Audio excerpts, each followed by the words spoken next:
Assalamualaikum warahmatullahi wabarakatuh. Hai guys, kembali lagi ya dengan Mimin. Tentunya masih di Jaka TV channel, dimana channel ini akan mengulas berita dan cerita tentang sinetron Buku Harian Seorang Istri.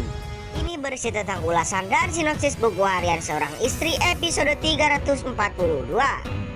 Di awal adegan kita diperlihatkan dengan Pasha yang mendatangi kediaman Lula di rumahnya Budiana. Pasha mengajak Lula untuk bertemu untuk membicarakan soal bisnisnya.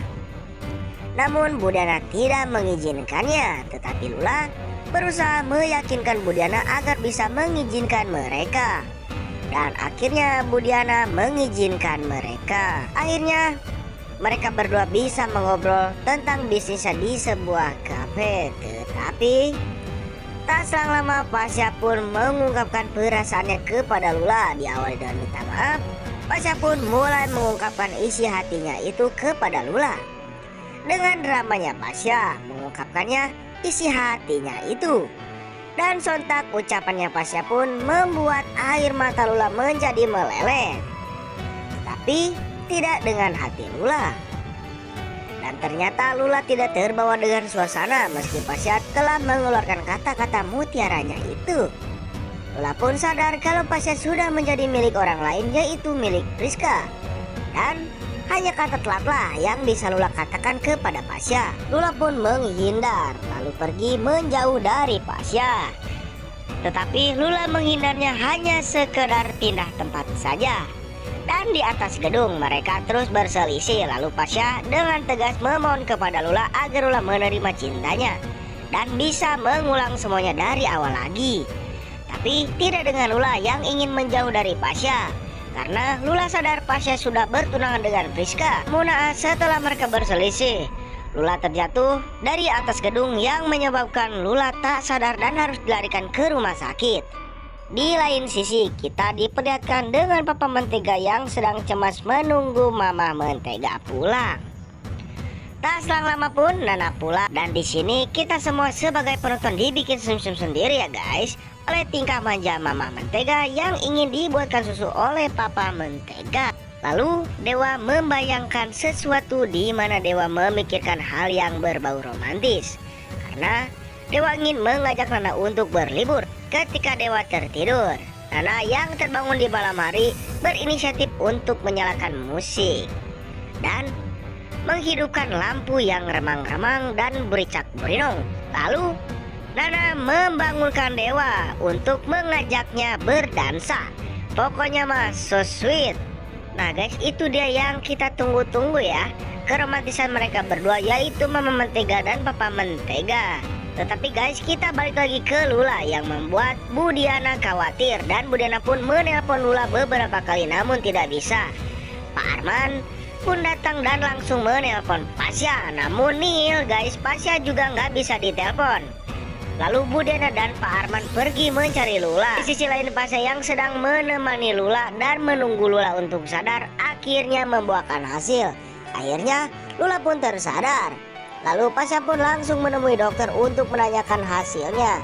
Dan kabar bahagia dari dokter bahwa Lula tidak apa-apa dan tak harus dioperasi. Nah guys, ini pasti doa dari kita semua ya. Tapi kita dibikin sedih lagi karena kenapa? Ternyata Lula divonis oleh dokter Lula tidak akan bisa mempunyai anak dikarenakan benturan yang sangat kencang di bagian rahimnya.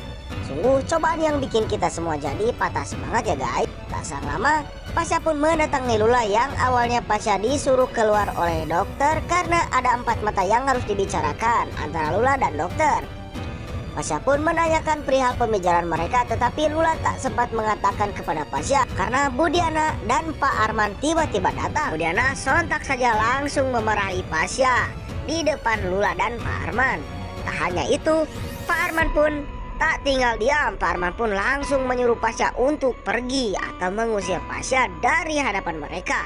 Namun ketika Pak Arman mengusir Pasha, secara tidak sengaja Fajar melihatnya dan langsung melaporkannya kepada Nana. Di sisi lain, di saat Nana dan Dewa sedang bermesraan, tiba-tiba suasana menjadi mencengkam. Pasalnya Fajar yang mengadukan bahwa Lula yang masuk ke rumah sakit. Tiba-tiba keromantisan Dewa dan Nana pun terganggu. Awalnya Dewa kesal karena Fajar mengganggu mereka. Tetapi Dewa pun menjadi kaget setelah mendengar bahwa Lula masuk rumah sakit dan langsung bergegas menemui Lula di rumah sakit. Singkat cerita, Nana dan Dewa sudah sampai di rumah sakit dan langsung pergi. Lalu tiba-tiba di arah pulang hujan pun datang dan Fajar pun datang menghampiri mereka dengan kursi rodanya itu, dan Fajar pun menawarkan Nana agar menunggu hujan di dalam saja. Tapi Nana memilih menunggu di luar saja dan memilih hujan-hujanan bareng dengan Dewa. Nah, keromantisan lagi terjadi di situ ya guys. Di lain sisi, Dewa yang sedang bersiap-siap untuk bekerja untuk meeting pertamanya itu tiba-tiba dibikin kaget dan tegang karena Nana meminta izin untuk ke rumah sakit agar bisa merawat Fajar. Namun Dewa pun kaget dan tidak mengizinkan. Tetapi di sisi lain, Mama Farah yang mendukung Nana kembali memarahi Dewa. Akhirnya Mama Farah berpihak kepada Fajar. Dewa pun menjadi jijik karena Nana ingin merawat Fajar di rumah sakit. Dengan segala kecemasannya, Dewa lalu memikirkan Nana yang sedang merawat Fajar di rumah sakit dan bersambung ya guys. Nah guys, itu tadi ulasan sinetron Buku Harian Seorang Istri di episode 342. Nah guys, bagi kalian yang suka videonya, jangan lupa untuk subscribe dan nyalakan lonceng notifikasinya. Jangan lupa juga untuk like, komen, dan share. Dan jangan lupa juga untuk malam ini untuk menyaksikan sinetron Buku Harian Seorang Istri pada pukul yang sama, yaitu pada jam 19.35 waktu Indonesia bagian Barat, hanya di SCTV ya. Oke, tentunya. Sekian penjelasan dari Mimin akhiri. Wassalamualaikum warahmatullahi wabarakatuh.